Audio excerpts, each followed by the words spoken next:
ఇంకా శిష్యులు కానీ ఎవరైనా అందరి జీవితంలో ఏం జరిగినంటే ఆశీర్వాదాలు దాగి ఉన్నాయి. పేతురు ఏం చేశాడు? ఒకరు చేపలు పట్టుకున్నటువంటి చిన్న వ్యాపారస్తుడు. పేతురు యోహానులు ఏంటంటే చేపలు పట్టుకునేవారు. ఆ చేపలు పట్టుకునే వారిని ఏమంటే చేపలు పట్టుకునే వాళ్ళే అంటారు, ఇంకేది అనరు వాళ్ళని. చేపలు అమ్ముకునే చేపల అబ్బాయి ఇట్రా అని అంటాం మనమైతే. అయితే పేతురు యోహానులు కూడా ఏంటంటే చేపలు పట్టుకుంటున్నారు. చేపలు పట్టుకునేటువంటి వారిని దేవుడు ఏం చేశాడంటే, వారి జీవితాల్లో ఏం చేశారంటే, ఇక మీరు చేపలు పట్టాల్సిన అవసరం లేదు కానీ మీరు మనుషులు పట్టే జాలరుగా అవ్వండి. హల్లెలూయా. అయితే ప్రభువా మేమేం చేయాలయ్యా? ఈ చేపలను వదిలేసి రమ్మంటున్నాం, మేమేం చేయాలయ్యా? వీటికన్నా ఆశీర్వాదము దాగి ఉంది నా దగ్గర. హల్లెలూయా. వీటికన్నా ఇంకా గొప్ప బహుమానం దాగి ఉంది నా దగ్గర. వీటికంటే గొప్ప శక్తివంతమైనటువంటి ఆశీర్వాదము దాగి ఉంది నా దగ్గర. నీవు చేసినటువంటి ప్రయాస వ్యర్థమైపోద్ది. నీకు కలల గంటినటువంటి కాలము వ్యర్థమైపోద్ది. కాబట్టి నేడు నా మాట విను, యేసుక్రీస్తు ప్రభు మాట విను. యేసుక్రీస్తు ప్రభు వారి మాట విని నీవు నా దగ్గరికి రా. హల్లెలూయా. అలాగే ప్రభువా, బతుకుడు అలాగే మేము వస్తాం. కాబట్టి ఈ వలలో విడిచి మేము నీ దగ్గరికి వస్తే ఏంటంటే, మీరు ఈ యొక్క కాలాన్ని, ఈ యొక్క ప్రపంచాన్ని తలకిందులుగా మార్చేయాలి. హల్లెలూయా. వారు అక్కడ నుండి చేపల వేటకి వెళ్ళడం లేదు, మనుషులు పడుతున్నారు, ఆత్మలు పడుతున్నారు. ఆత్మలు పట్టడము మూలముగా వాళ్ళకి వచ్చేది డబ్బా అనుకుంటే డబ్బు రాదండి. హల్లెలూయా. నేటి డబ్బు కొరకు సేవ చేసే వాళ్ళు చాలా మంది ఉంటారు. ఈ సేవలోకి వస్తే ఇంకొకటి డబ్బు బాగా వస్తుంది అంటారు, డబ్బు రాదు. వచ్చే వాళ్ళు ఫండ్స్ ఉన్నాయి, యథార్థంగా చెప్పాలనుకుంటే వచ్చే సంఘాలకు ఉన్నాయి డబ్బు. పైనుండి లక్షలు పంపిస్తారు. వాస్తవంగా వాళ్ళు పెట్టుకుంటారు, కానుకలు వస్తాయి, దశంభాగాలు వస్తాయి, అన్నీ వస్తాయి. కానీ ఈ దేవుడిని నమ్ముకుంటే మాత్రం డబ్బులు వస్తాయని కొన్ని తెలియని ప్రజల్లో ఉండిపోయారు. ఈ దేవుని నమ్ముకుంటే డబ్బులు వస్తా అంటయ్యా? అమ్మ, ఈ దేవునన్నా నమ్ముకోమ్మా, నీ జీవితం బాగుండదు. దేవుని నమ్ముకుంటే డబ్బులు ఎలా వస్తాయండి? హల్లెలూయా. వస్తాయా? దేవుని నమ్ముకుంటే డబ్బులు వస్తాయి అనుకుంటే ఒక భ్రమలో ఉండిపోయారు వాళ్ళు. ఈ దేవుని నమ్ముకుంటే డబ్బులు వస్తాయి, అప్పులన్నీ చెదిరిపోతాయ్యా, అందుకే నమ్ముకున్నా. ఈ మాటలు కాదండి. అసలు శిశురైనటువంటి పరిశుద్ధ బైబిల్ గ్రంథంలో దేవుని నమ్ముకుంటే శిష్యులకి ఏమొచ్చింది?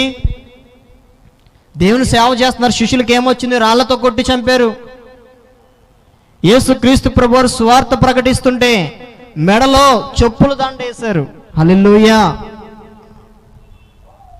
అన్నము తినే ఫుడ్లో విషము కలిపారు. దేవుని సువార్త చేస్తున్నారని. హల్లెలూయా.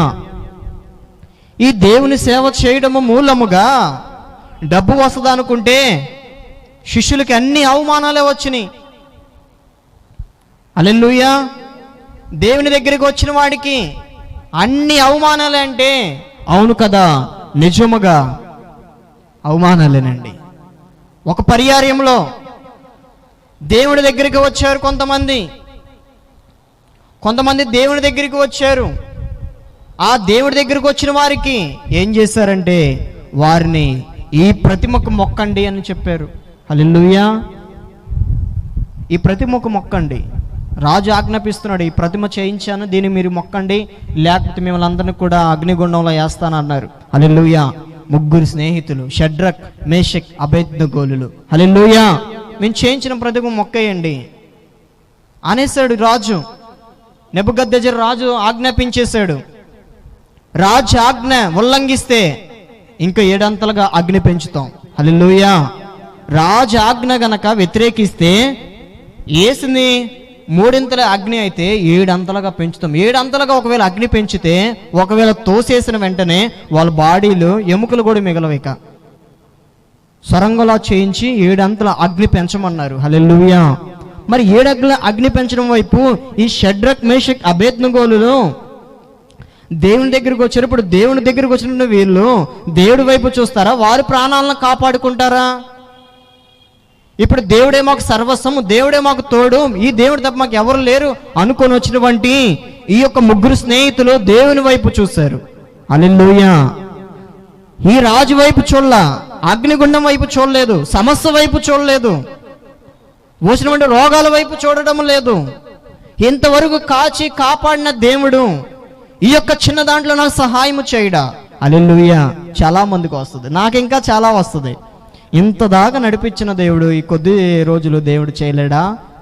ఇంతదాకా ఉద్యోగం ఇచ్చిన దేవుడు ఇంకో మంచి ఉద్యోగం దేవుడు ఇవ్వలేడా? ఈ చిన్న పని ఇచ్చిన దేవుడు ఈ పని కాదు ఇంకొక పని ఇవ్వలేడా? హల్లెలూయా. ఖచ్చితంగా ఇస్తాడు. హల్లెలూయా. చిన్నదే, ఉద్యోగము చిన్నదే, కానీ గౌరవము చాలా పెద్దది. హల్లెలూయా. సంపాదన చిన్నదే, కానీ విలువ నీకు చాలా గొప్పది. హల్లెలూయా. కాబట్టి ఆ ముగ్గురు స్నేహితుల్ని పిలవండిరా అని అన్నాడు రాజు. ఏంటయ్యా ఏమైంది? మేము చేయించిన ప్రతిమకు మొక్కట్లేదంట ఏంటి?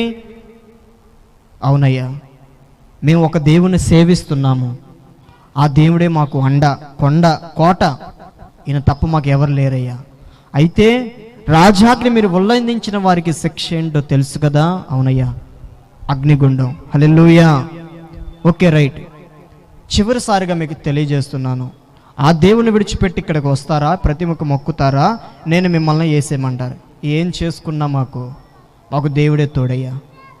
ఈ అగ్నిగుండం వైపు మేము చూసామనుకో, దీనికి మేము భయపడ్డామే అనుకో, దేవుని దృష్టిలో మేము పాపం చేసిన వారమే. హల్లెలూయా.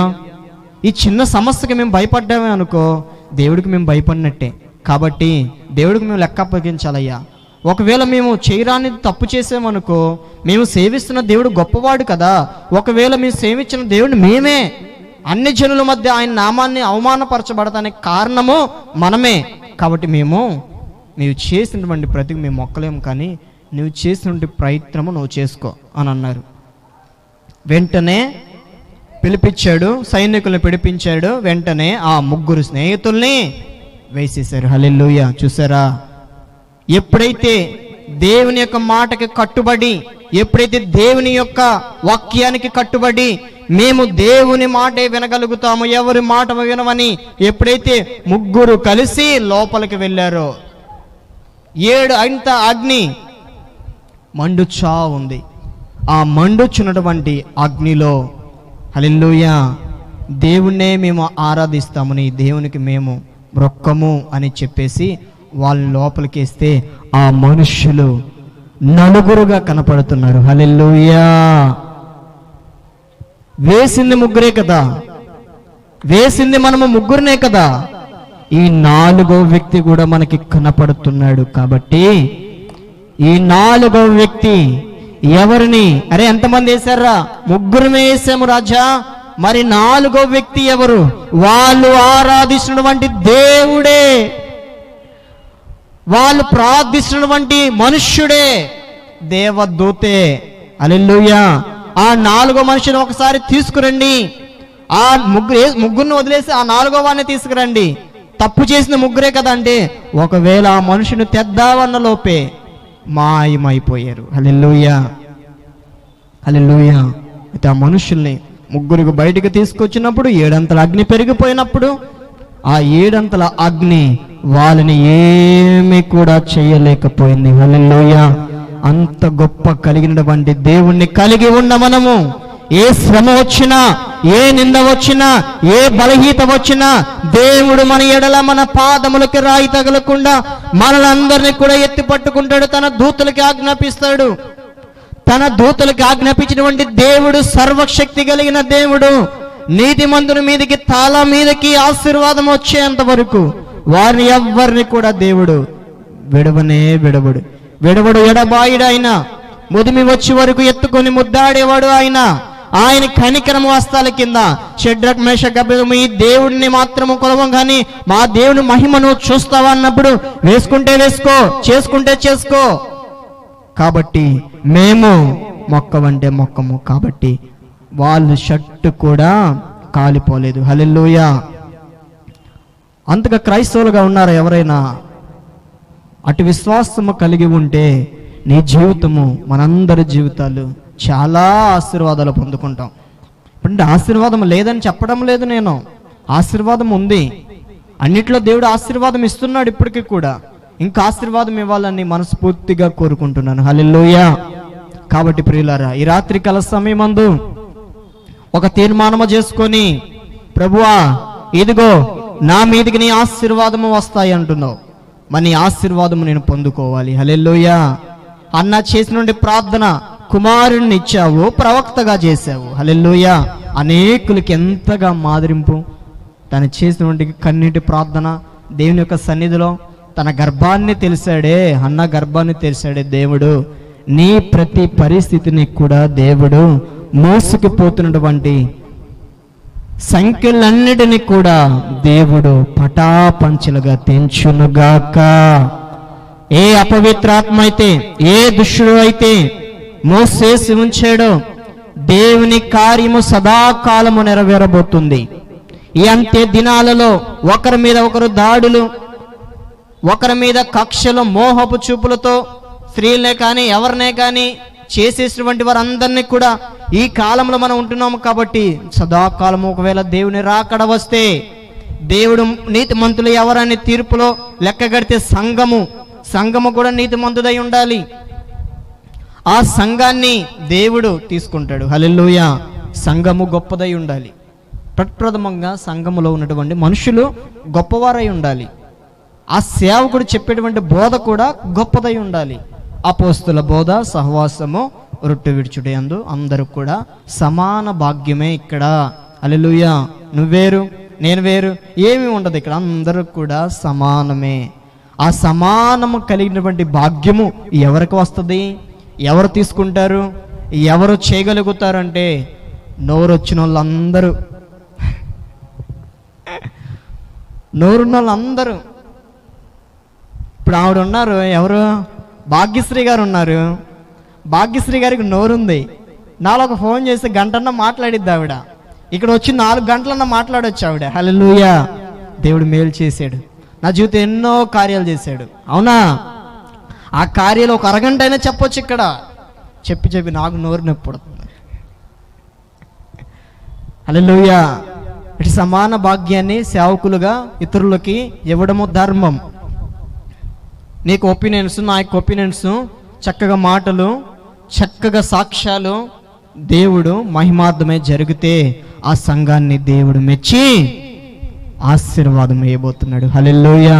ఎంత ముచ్చటైనటువంటి సంఘం, పెళ్లి కుమార్తెలాగా రెడీ అయిన సంఘము అది. వధువు కలిగినటువంటి సంఘం. ఆ వధువు కలిగినటువంటి సంఘాన్ని దేవుడు ఎత్తి పట్టుకుంటాడు. హల్లెలూయా. దేవుడు ఆ రీతిగా మనందరినీ కూడా కృపలో బలపరిచి